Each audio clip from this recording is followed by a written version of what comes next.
Well, it's a chilly first day out here. First day getting this boat geared up, getting fishing, getting all the gear out, warmed up and ready to go.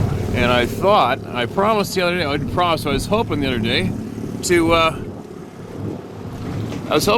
to show our friend Jerry, who's in the hospital right now, some sights she may not have ever seen. So to be certain that she gets to see this, here we go. This is Barkley Sound. This is the Broken Island group. These are people from all over the world come here to kayak amongst all these hundreds of little islands. It's west coast of Vancouver Island. It's a little freezing right now. But there you go. And anybody else out there who's stuck right now in a bit of a battle, they can't get out and see this stuff, here it is for you too, alright?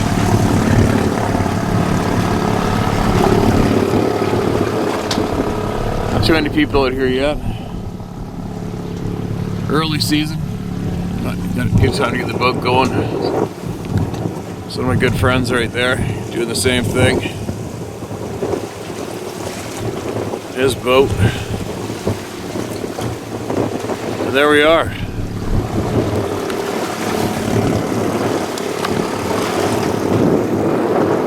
It is cold.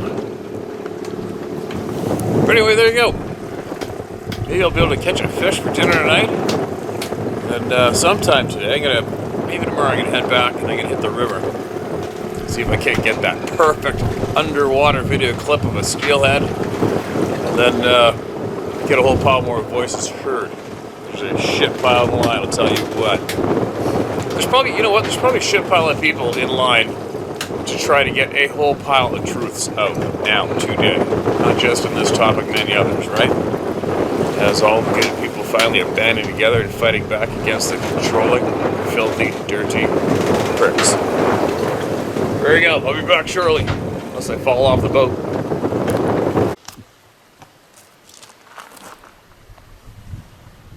Well, let's hope the weather hangs out, sort of. Gives me a little bit of a break. A frustrating day today. Went out in the ocean today. But it was probably blowing 20, 25. And then rollers. Caught a couple fish, but small fish, a lot of small fish on average, let them all go. Weather's kind of shitty. So I thought I would rip up the road. I'm on the coast right now. West coast of Vancouver Island. So I thought I'd rip out to Steelhead River and see if I might be able to go get some fun there. And the river's frickin' flooding. I'd become a missing 411 case if I tried to cross that river today. So now, I've decided I'm not going to go home until tomorrow night or the next day, so I don't know what I'm going to do here. It looks like there's a bunch of hell coming. There's elk tracks everywhere here. Can't believe I haven't seen any yet. But they're here. I filmed a huge frickin' bear today too. Just seen the sow and a cub a minute ago. But it's a good spot to stop and take a minute. It looks like all a wall of water coming, so I don't know. We'll see how I make out here if I get lucky. Jerry and Scott, if you're still hanging out in front of this goopy screen, we're all here with you again today, all right? We're shoulder to shoulder together, all of us. Edgar, you too. I don't know if you're watching us, Edgar, where you are. You seem to come and go and disappear. I hope you're healing up too. I just stacked up my my waded boots around the camera to block from the wind. Hopefully that helps the mic out. Who's in the line? Who do we got? This is a video. This is an email titled Stumped. Not sure how this will fit in, but I've hunted Oregon, Idaho, BC, the Yukon, and Alaska, from the Arctic to the southeast. I've yet to see or encounter a Bigfoot, but I have friends with interesting stories. I did see something one night I'd like to share. It seemed to be a bright star in the sky, and the driver commented, "That's sure bright." I leaned forward to see something way too bright, and instantly was hovering about 100 yards off the highway. I asked to stop the car and got out, curious to see what type of aircraft flies low in fog at night. It was a classic saucer shape, about 35 feet wide and 6 to 7 feet high, and emitted such a bright light it was hard to look at. About 5 feet off the ground and silent. After about 3 minutes, 4 cars had stopped to look at it and flew away at that low elevation. I could see as it lit up the fog banks as it passed through them, past the city lights. 7 miles away and a ways beyond. It traveled 8+ miles from a stop in maybe 1 second. The G-forces from that type of acceleration would crush a human body. Rob. Okay, Rob, there you go.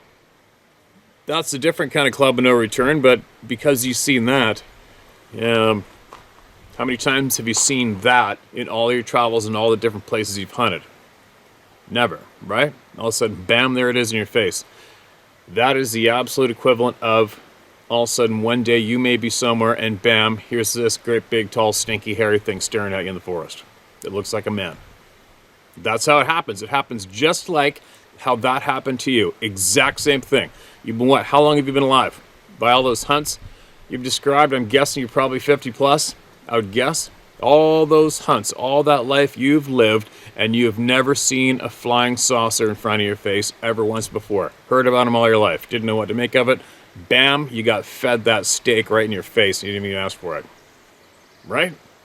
That's the exact same thing that happens to thousands of people.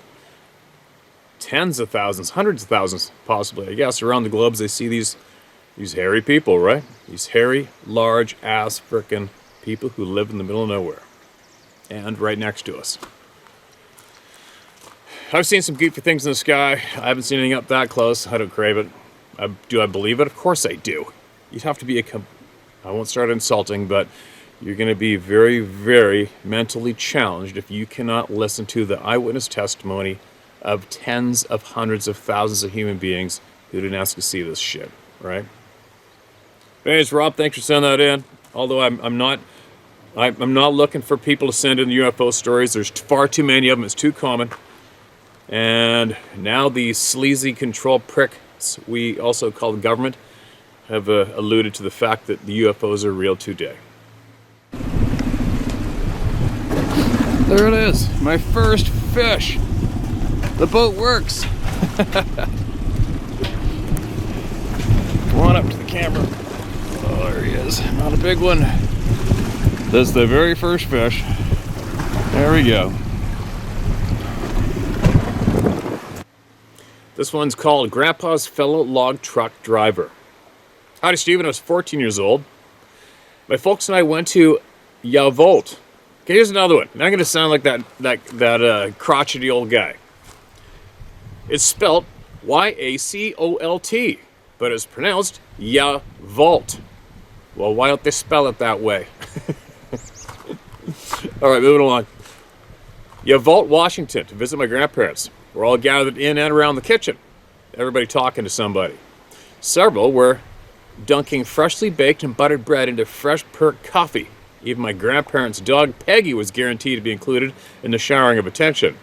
My grandpa started to tell my dad about a fellow log truck driver of his who, a couple weeks earlier, had quit his job. I believe my grandpa called him Dwight. They've been hauling out of Battleground, or Chalachi? Prairie. Don't recollect. Might even be Shalachi. Prairie, don't recollect. Anyway, my grandpa said that a spirit of competition of sorts is settled amongst the drivers to see who could pull out the most board feet in a week, with, of course, a bonus going to the biggest single log. Dwight, because he woke up at 3 and couldn't get back to sleep, was motivated one morning to head out at 3:30 for the mountain. He drove to the yard, picks up his truck, hauls butt towards the day's load site. As he's headed up the narrow, twisting, freshly dozed logging road, he decides that because of the hour, it's safe to stop in the middle of the road to take a leak. As he did so, rocks the size of softballs, cantaloupes, and watermelons smashed into the opposite side of his truck cab. He quickly stepped in front of the truck to see what the hell was going on when he was almost struck by a watermelon-sized boulder, which missed him by only a couple of inches. The reason it came so close is that he was stunned to see a little bit of the headlight shine reflect on the body of 2 large, hairy, upright beasts of 2 large, hairy, upright beasts, and was only then able to notice the screams coming from their mouths. He couldn't take his eyes off the family lit figures until that huge boulder just missed his shoulder by a couple of inches. He dashed back to his door, jumped up into the cab, and stuck the truck into reverse. That's when a cantaloupe-sized rock came through the passenger door window. But Dwight wasn't a man to be rattled easily, and he was able to slowly back down the road. He knew these roads and knew better than to go fast because the ravines were steep, and you would end up not coming home from work that day. Both of his windshields were busted, and his side view mirror on the right side of the truck as well. When he had found a place to turn around, he did so and drove slowly back down the mountain the way he always did. About a mile before he got back to the yard, he passed one of his fellow drivers heading up, but he didn't flash his one remaining headlight at him to warn him of something bad ahead of him, like maybe a John Law. He just headed back to the shop, and when he got there, he parked his truck, grabbed his lunch bucket, and headed to his pickup. When the shop foreman asked him what was wrong, Dwight didn't answer. It didn't take long for a small crowd to gather around his truck looking at what the heck had happened to it, but when they would turn and holler at Dwight, he wasn't hearing them. He drove home, told his wife that he wasn't accepting any phone calls from anybody for any reason. Of course, was the eventual call from his boss and his yard foreman, but he wasn't taking any calls. Dwight never showed up for work the next several days when he unexpectedly called in and told him that he quit. When they asked him why and what happened to his truck, he said, "I can't talk about it right now," and would hang up. It wasn't until a week had gone by that he finally answered the door to my grandpa when my grandpa went to his house. My grandpa stepped through the door of his house and immediately said, "Jesus Christ, how long does a man have to be here before he gets offered a cup of coffee?" That's when Dwight smiled for the first time in over a week. They sat down to coffee and smoked cigarettes, and Dwight filled in the details as to what happened that morning. That was known to be a very quiet and level-headed man, and not given to folly or horseplaying with anyone. Never knew to be a liar or a practical joker, and was respected by the men he worked with, as well as many other logging contractors. I'd heard about Sabe, Bigfoot, and whatnot before the day, but that's the day I became convinced of its existence. I know enough, though I've never had an experience, but I never want to. I also know that, even though I'm much more fearful of going to the woods, I'm going to be ever vigilant as well as constantly aware of my thoughts, so as not to let those thoughts stray in any direction that could end up being misconstrued by the Sabe as being threatening or derogatory toward them. You can bet I'll be making efforts to connect with them telepathically as well as audibly, and letting them know that I'm not here to hurt them, and that I could, if I could, I would even try to help them with something that they need. I always carry a gun, because, in my mind anyway, the two-legged varmints wearing a camo hat, a Grateful Dead t-shirt, camel pants, and hiking shoes are more of a threat to me in the woods than any Sabe. To tell the truth, I'd rather not turn my back on either one of them, especially the one wearing a suit. Thank you, Steve. My name is Skip. I now live in Western Montana. Thank you, sir, for what you do for us. God bless you, sir. And God bless you, too, Skip. Appreciate what you do, man. Appreciate that you emailed us in. Because we are all nothing without you. All right? We're nothing without each other, and that's a fact.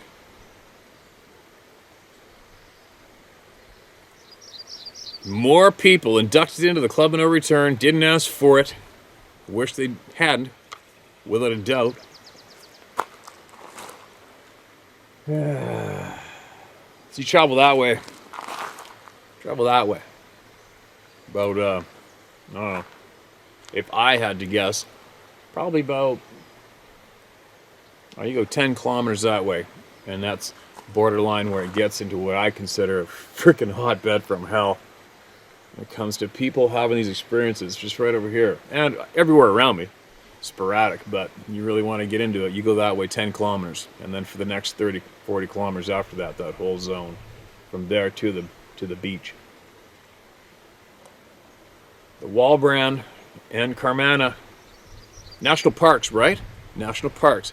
You know, my friends tell me of their experiences there directly to me. That was what's kind of made me finally go, huh. All right. Well, maybe everybody raising the alarm about national parks might have something there.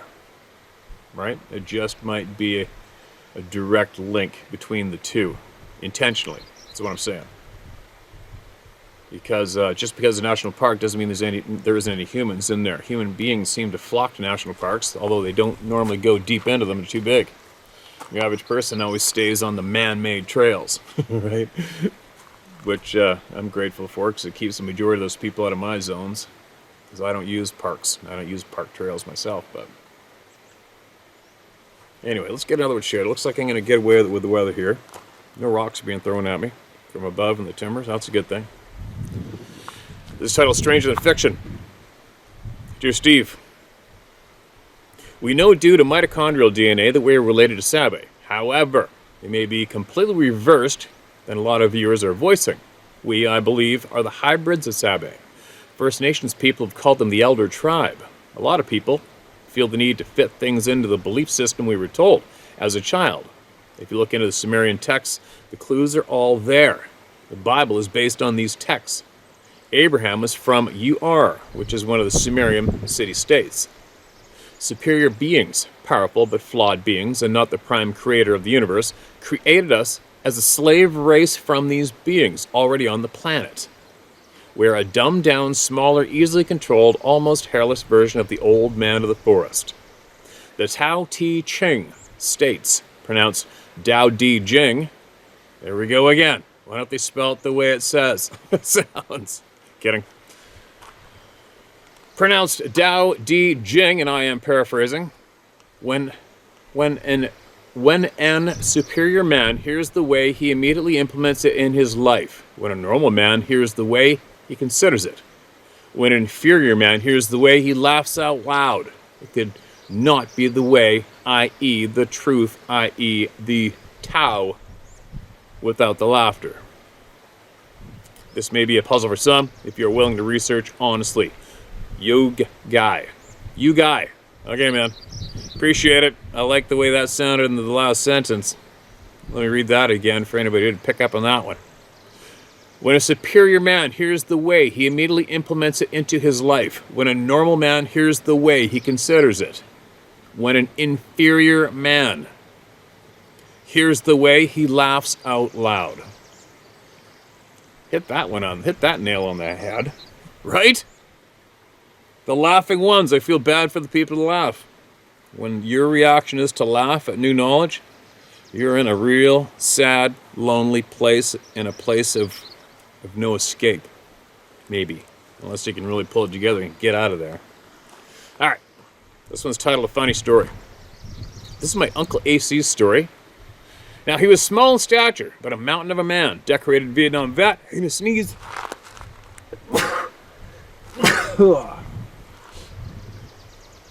Excuse me. He had buried a dog behind his barn the day before. He, like me, was always an early riser.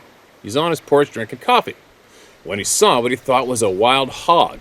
He grabbed up his 708, and went to get closer because of low light. He crept around the barn and rested his rifle on the corner of the barn. When he got a scope on it, it stood up and looked right at him. He instantly dropped the gun and took off running. It did too, in the opposite direction. He cleared the fence, the 4-foot fence, without even putting a hand on it, and almost knocked the screen door off, getting in the house. They lived very close to the famed Boggy Creek. When he told this story, he would always laugh, and all the rest of the family would too. But he never let this stop him from telling it. This is what defines a man. Did not either take the rejection personally, or did he let it stop him from talking about it. He was a 120-pound max, but a true mountain of a man. I'll bet he was. Appreciate that one. Short to the point, matter of fact, and there you go. Take it or leave it. And I'm sure is what he would probably say after telling the story with people, right? Probably says it still today. He's titled Bigfoot Prince. Hey Steve, my name is Randy Dunn. Feel free to share my story. I'm 68 years old and I live in northwest Ohio, about 4 miles from Lake Erie, the way the crow flies. I've hunted most of my life small game, waterfowl, and deer mostly. Our area is small woodlots and farmland. Corn, soybeans, wheat mostly. A lot of marsh and land near and around the lake. I swear I either heard 2 little quick whistles above me to my left or it's a bird. I'm not going to look until I finish this anyway. I have a pond and small woods in my property where I deer hunt. In October 2019, my daughter came over to help me with putting out corn on my bait sites. As we were busy with this, my daughter yelled at me and said, "Dad, come and check this track out." Her eyes were as big as saucers. The track was close to 14 inches long. She stood beside the track. Picture I sent. Her shoe was size 10. The track was about 4 inches longer than her. She said, "I've never seen a track like this before, only in books or on the internet. I'd like your thoughts on what the creature could have left this track. I truly believe these creatures are among us. Southeastern Ohio has many, many sightings. I've reread almost 20 books on the subject and watched and listened to everything I can on the Bigfoot subject. By the way, your book is awesome. Keep up the great work you're doing. People need your voice, Steve. You're the man. Be safe out there and keep your powder dry. Thanks again, Randy Dunn. And all the same to you, Randy, my man." I'll show I think this camera picks this up pretty good, so let's try this. So, there. Oh man, it's too dark, isn't it? Too dark. All right, let's hope I frickin' remember to put this picture into the email by the time I get home. So it's got toes. Toes sink in, there's an archway, and you can see where the heel's deeper. So toes are deep, rises up, and the heel's in. It's definitely a heavy print. Try to change the resolution on that. I can't tell you guys. I can't barely see the screen myself. All right, but I'll try that. Hopefully it works. We'll see.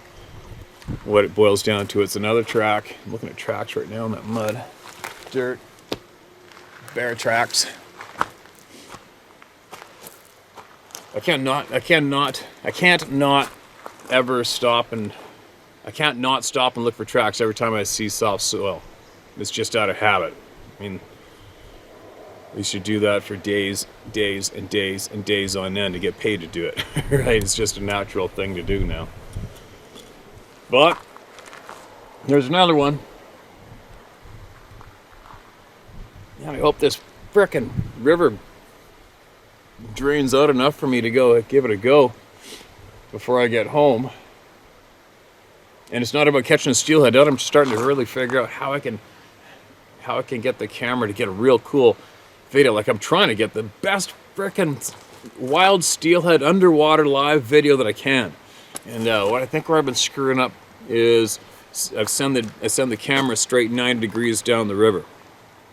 What I think I should do is, because I can pivot the camera, what I really want to do, especially when I know there's a handful of steelhead in that hole, they should still be there, is I want to send the camera down on an angle sideways so I get that full, wicked, awesome sideways view of the river and hopefully all the colors down the side of the fish. Capture it to share. What a funny thing to get excited about, isn't it? Can't help it. That shit excites the shit out of me. Always has. I've always tried to film stuff. Sadly I realized later I should have been doing this from the beginning, filming, learning how to. As an example, years ago, I remember when hunting videos first came out on VHS tapes. I was absolutely amazed. It was almost like seeing a Sasquatch for the first time, was seeing people actually hunting on video, and it's caught on film. I couldn't believe it. And then I remember I'd always put money aside every payday from work. I'd put money aside, number one, to rent a boat for my fishing, and number two, I'd put money aside so I could go rent a great big video camcorder. And they were huge. They were this big. With the VHF tape slammed to the side of it. Then I would take that steelhead fishing in the Cowichan River, and I would try to videotape steelhead fishing. Man, it was a long time ago, but that gives you an example of why I'm passionate about doing it and have so much fun doing it. I just love it. I love trying to capture shit on film out in the real world that some people may not have yet. Even if they haven't, it's because I haven't yet. It excites me to do it. I'm sure there's people out there that do it way better than me, obviously. And that's not what I'm getting at. I'm getting at is I just frickin' love doing it. It's so much fun for me. So I'm going to finish up with one more here. Then I'm going to carry on farther up the road and see what's up around this corner. Dad's story. Steve, I was reminded by some of your stories of people being out in the woods and having pebbles or pine cones thrown at them, especially at night around the campfire. This reminded me of my father's story, which, by the way, he never attributed to Bigfoot. The story was actually told to me by my father's good friends. We shall call him Fred, some years ago, as a mystery that he apparently carried within himself for many years, noodling on it yet could never figure it out. Apparently, the story goes that Dad and Fred were camping in the western end of your favorite mountain range, the Adirondacks.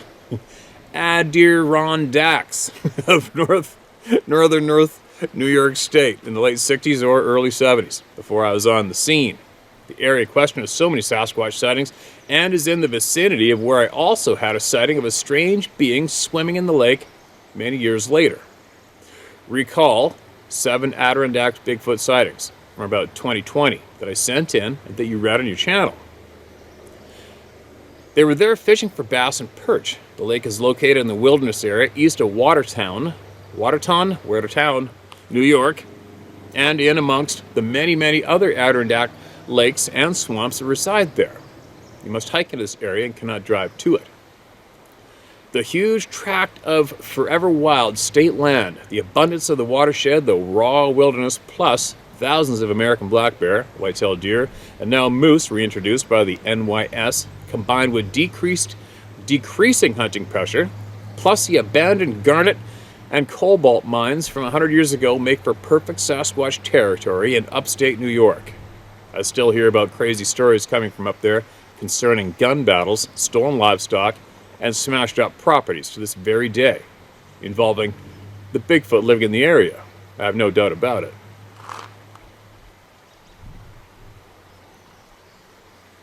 And I think the numbers are increasing. Many more people seem to see them now than years ago, plus the state police and forest rangers no longer deny their existence anymore. Progress? The Ape Canyon of the East.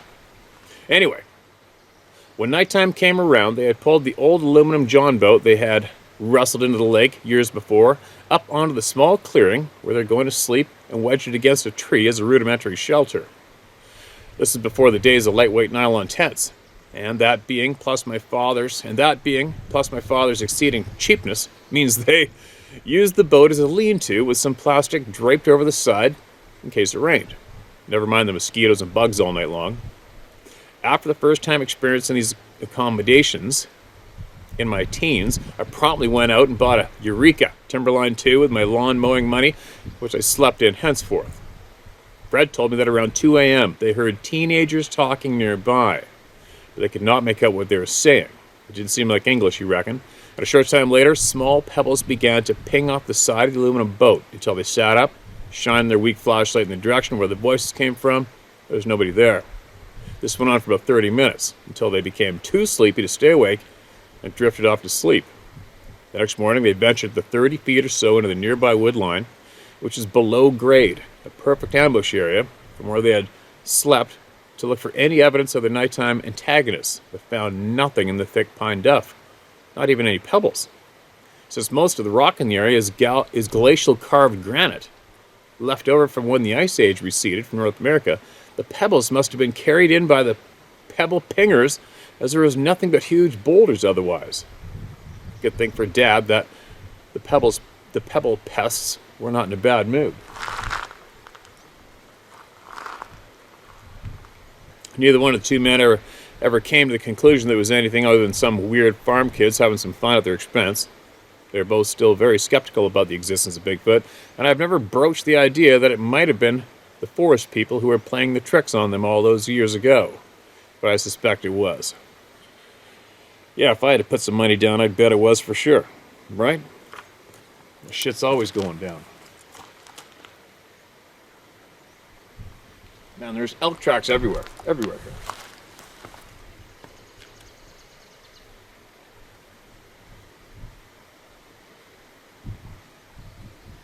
Alright. Enough of that. I'm going to carry on up the road. Hope it doesn't pour like cats and dogs again until at least after tomorrow. I'm going to go back to the dock, work on the boat, visit my friends in this shit-eating weather. And then maybe, I don't know what I'm going to do tomorrow. We'll see. Either going to go film a steelhead or catch some salmon, or, I don't know, go somewhere really cool and make some more of these videos and hope that all of our friends who are having challenging times right now pull through. So there we go. I'll be back shortly. Well, here's the view. I just crossed the valley. Never been up on this hill before. I made my way up to the top. And where I was earlier, I guess that'd be yesterday's video, I filmed from right up top of that hill. Right up there. Right. Come on, camera. Oops, sorry. Right there. Oops. Sorry. Right there. That's where I was earlier. And I managed to make my way across the valley. And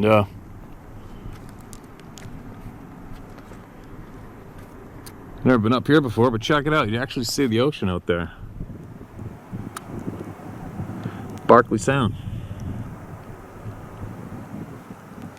Kinda. I guess on a sunny day you'd see a lot. It's funny, there was some camp smoke down there earlier across the bridge. Actually, I'll tell you about that in a second.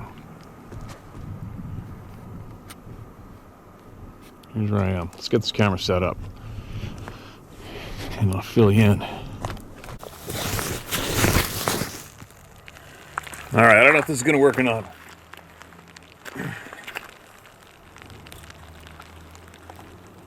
I've got my my fishing jacket wrapped around the camera to block it from the rain. Anyway, it's kind of funny. I went all the way up the valley, went to where those huge falls are that I've been fishing out a few times. And I was looking at all the elk track and everything, and I was coming back. I saw some campfire smoke coming up from the logging road bridge. Goes across the river, and I look down, there's a couple guys down there kind of looking up, because this is in the middle of, kind of somewhat in the middle of nowhere, right? And I'm looking down at them off the bridge. And one guy had camo from head to toe, and I saw a pack frame. I'm like, okay, they're bear hunting for sure. And I just saw there was a bunch of bear sign up the head of the road, so I spun around and went down there. So, you guys after a bear? And it's kind of funny, whenever you approach somebody in the middle of nowhere, they're kind of looking at you like... Especially a dork like me comes bouncing out of my truck. Hey, what's up? You guys after bears? You know, and they're like, yep. Oh. And I started bullshitting with them, told them where there's one up there anyway. Had a little talk with them. But it's kind of funny how people... I can read people like a book, and you can tell when somebody's uneasy. You know, these poor guys were uneasy almost the whole time I was down there talking to them. They finally eased up and realized I was legitimately a semi-normal person who wasn't out to attack them for bear hunting, or I wasn't an axe murderer or whatever. Well, I might be an axe murderer. You never know. There's still time. But anyway, that's my exciting moment from the day so far. And it's drizzling right now. I don't know if I can do this outside or not. I'm going to try. So I like it outside no matter what. But the drizzle might cover the phone screen, and the drizzle might cover the glasses. There's big, huge, oversized off-road gravel trucks working in the valley below if you hear any weird noise. Let's see if I can squeeze this one out real quick. Lifetime of Alabama, Sabe, and others. Well, do you want to start by saying, thank you for everything you're doing. It means more than you'll ever know. This is a long one. If you don't share, I completely understand. We're in. Go for it. But if you do, please don't share my name. Uh-oh. Did you share my name? Your name? No? Alright. I'm a keep to myself outdoorsman and family man, and I live right in the center of Alabama. I've had several weird encounters with these Sabe people over my lifetime. These encounters with Sabe happened in the gap of the mountain on the edge of the Coosa River and in the Union Grove area of Chilton County, Alabama. The first two encounters happened in the same year, about 2 weeks apart in 2006. First was a tree knocking at around 11 a.m. while I was standing with my dad on the edge of a logging road walking back with the truck. Second was around 9 a.m. while my dad and I were skinning rabbits by a creek. Something threw rocks in the creek right beside us. At first we thought it was a hunting buddy playing tricks until I saw a rock fly out from behind a group of downed trees about 75 yards away, and the rock was as big as a 1-gallon milk jug. I didn't realize these were encounters until I started listening to other people's stories. The next encounter happened in 2008. I just got my driver's license and hunting license, so I was able to hunt alone. I was on my way to a tree stand about an hour before sunlight when something screamed at me. And I could tell it was clearly pissed. Steve has scared the shit out of me. So I turned around and started quickly walking back to my truck. It followed me 700-something yards all the way till I made it to my truck. See, that shit sucks. That's not nice at all. Something kept on telling me, move faster, get out. I've never been that terrified in my entire life. In 2009, Steve, I had my first and only sighting and put my puzzle pieces together. It was in the high 20s this day, and I went and set up on the edge of a 2-year-old clear cut to see if I could catch a buck chasing does. At around 8:15 a.m., I saw 2 does come running into the clear cut out of the timber at about 175 yards. I got my gun ready, anticipating a buck chasing them. About 15 minutes later, I saw this weird-looking animal come out, kind of on all fours, but it was walking really weird. I sat up in my seat to get a better view, and this thing stood up and looked right into my eyes. I was in between shock and what I felt like a mental breakdown. This Sabe had grayish-brown skin and dirty blondish brown hair. It was skinny and is about 5'7" to 6 foot in height. I'm assuming is a juvenile. They are definitely not primates. It looked so human. We stared at each other for around 30 seconds and it took off running faster than anything I've ever seen. I didn't wait around after it disappeared into the other wood line to make a fast retreat. Over the past few years, I've heard crazy screams/yells and wood knocks behind the house. Luckily, that's it. I do not wish to have any more face-to-face encounters. Steve, I gave up on hunting for a while, but I'm back at it. Good news. Good to hear. I just don't bow hunt anymore, and I have a hard time going to and from in the dark. It's been firearm hunting only. Thank you again for all you're doing for us. I, too, am a no-nonsense guy and get hostile towards people, downing other people.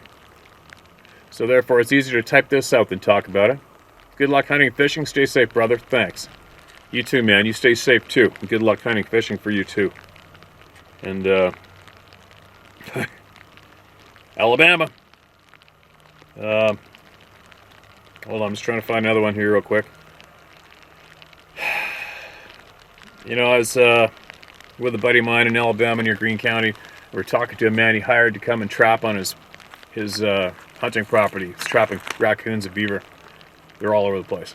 And the guy had been following my trapping videos in the line and knew who I was. And then he went straight to telling me about, or maybe I asked him. No, he went to tell me. He told me about massive dumps, meaning poop, that he found, and 17-inch footprints in a farm field that he found as well. And I don't know, I think that was northern Alabama he found that. But you know as well as I do, man, there's shit piles of sightings in Alabama. Just is. Welcome to the club of no return, right? Somebody else is going to be nodding up and down what you saw, and somebody else has probably seen that same thing that you saw too. You wait, they're probably going to write in or comment about it in the section below. This title's short but sweet. Hello, Stevie. My husband found your channel last year. We appreciate you using your site for a platform to bring people together to share their stories where most people would laugh at you. I sent you a story about aliens I've seen, but this one is not about that. We were in Sedona, Arizona, my favorite place in the world. So beautiful. May 3rd, 2022. The second day in our trip, my husband woke up, his back hurting. It was around 3:30 a.m.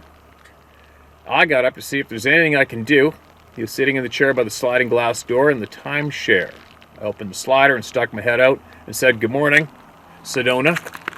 Just then, I just heard a loud sound. My husband said, "Did you hear that?" And I said, "I did." And then kind of puzzled, I looked at him and I said, "What do you hear?" He said, "Coyotes." Just then a pack of coyotes started howling. I said, "That's not what I heard." And he said, "What did you hear?" And I said, "A powerful low moan or howl throughout the whole valley." My husband asked me what I thought it was, and I said it was definitely a Sasquatch. I said, "I've never seen one, but I've heard that sound before on your YouTube channel, Steve." I stuck my head out again and heard nothing. I didn't see anything, just heard it. And to me, it sounded very sad. I told my sister the next day, and she laughed. And I told her, "Laugh all you want, but I know what I heard." Thanks a lot, Steve, for your channel, and I hope the best for you and your wife. Stay safe. Thanks for sharing my story. You can use my name, Sally DeYoung from California. All right, Sally. Sedona, Arizona, you guys. There you go. Whoever's living there, and whoever may have seen something, you're probably shaking your head up and down. Sedona, Arizona. Man. Oh, what's this one? Alright, this sounds important. Let's mark this as red. I'm getting kind of wet. Hopefully I can pull this off. Here in the middle of nowhere, and I hear a frickin' gravel truck behind my head the whole time, right? I can't escape the noise, I'll tell you what. I don't know why, I just can't stand the background noise. I know some of you probably can't even hear it, and I know. It's just me. Listen to this. This is titled, okay, I've wanted to tell this for 40 years. Hi, Steve. If for some reason this does show my name, please don't use it. I still live in this area. Alrighty. In the spring of '78, I was appointed to the State Patrol of a southern state that borders the Great Smoky Mountains. I'd never lived in that area before.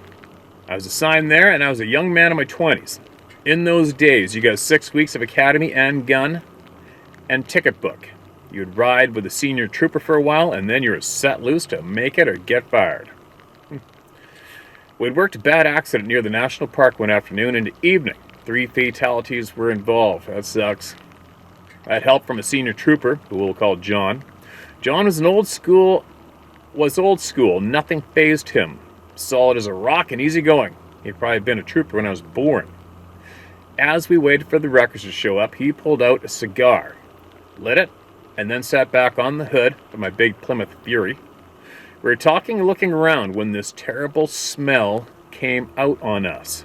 I asked what that smell was because it was a bad day already. John stopped talking and got up immediately. He looked at me and said, "Well, kid, you're going to see something now."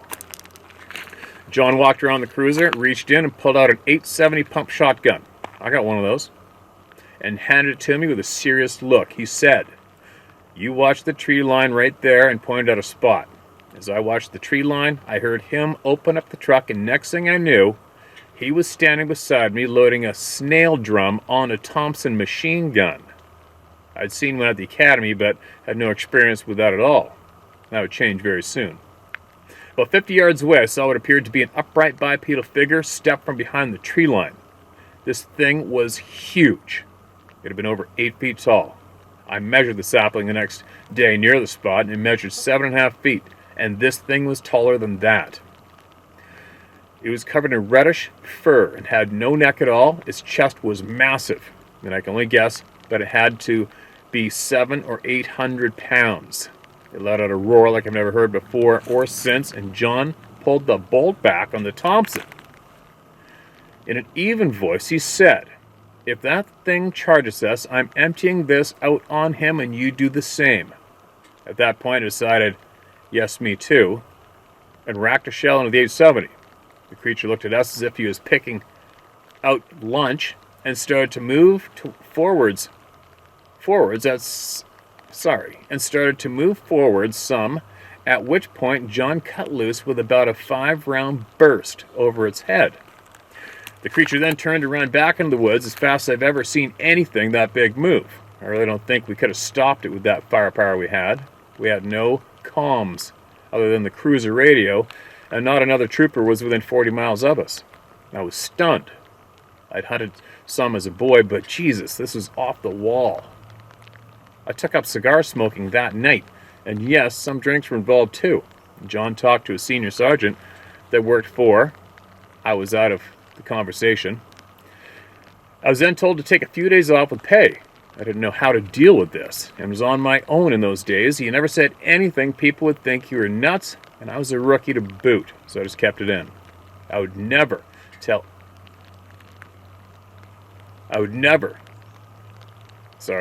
anyone this story other than the troopers for 34 years later, after I retired from Highway Patrol.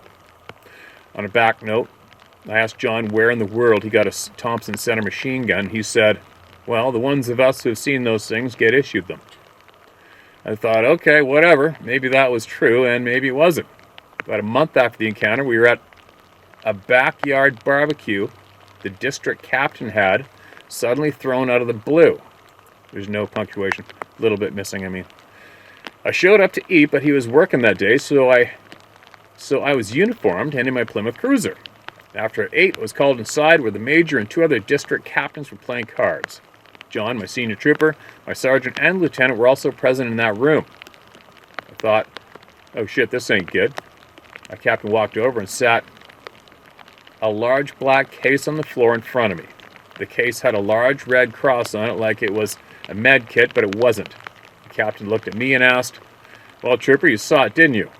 To which I said, "Yes, sir, I saw it." He smiled and said, "Yeah, we all did too, and we all got one of these." The major got up and said he saw his back in the early 50s. I was then given instructions to never use it unless I was involved in another encounter with the creature. And at that point, they said, "Kill it if you have to, but come home, that's all that matters, and we'll deal with it." I carried that case in my trunk for 34 years and never had cause to use it, but I did feel better having it. When I retired, you have to turn in your cruiser, a friggin' Ford Explorer, in at the main headquarters downstate and sign papers and such. When it came time to turn in the black case, the major in charge, I got rain all over the screen, all right? Sorry. When it came time to turn in the black case, the major in charge of the vehicle entered, reached in the back of my Ford Explorer, picked up the case, and handed it to me. He looked at me and smiled and then said, "Hey, you might need this med kit sometime." As I left, I noticed new cruisers been prepped for duty in the eastern part of the state, and none had a spot for the case. Whereas every time I received a new car or truck, a spot was designed just for that case. Well, that's it. Yes, they exist, and people higher up know, but you and they don't say a word. You just join the club of the believers because you saw it, and you live with that as best as you can. Thanks for what you do, sir. Thanks for what you do, and thanks for what you did. More importantly, thank you for coming forward, even though it's 40 years later. I hope it helped you somewhat getting that off your chest to such a massive chunk of people. 40 years. I wonder if you ever had any kind of PTSD from that incident alone, I wonder, possibly. I think a lot of people have. But I know all you first responders, the PTSD thing is sadly very common. A bunch of my friends are first responders. And yet they still don't inform the public, right? They still don't inform the public. Even the unfortunate police officers that see these things, the military guys that see them, and all the above have been dedicating their lives to protecting the people. But unfortunately, we're not allowed to tell the people the truth at the same time. It's kind of weird, isn't it? Kind of wrong. But anyway, I'm still feeling a little snoopy. Snoopy meaning snooping around. This is what I like to do. I like to just go snoop around, go up these old logging roads that have never been used for a long time, and snoop. And hike, whatever. Learn it, see it, learn it, snoop, and film shit if you see it. So, it's too wet to be out here doing this right now, so I better get moving. Hopefully that river comes down some more. I don't want to come all the way out here and not be able to take a stab at getting some wicked video clips of some fish. Maybe fight one, who knows, whatever, but we'll see what happens, what this weather does. I might pull over and share some more here again before I go in.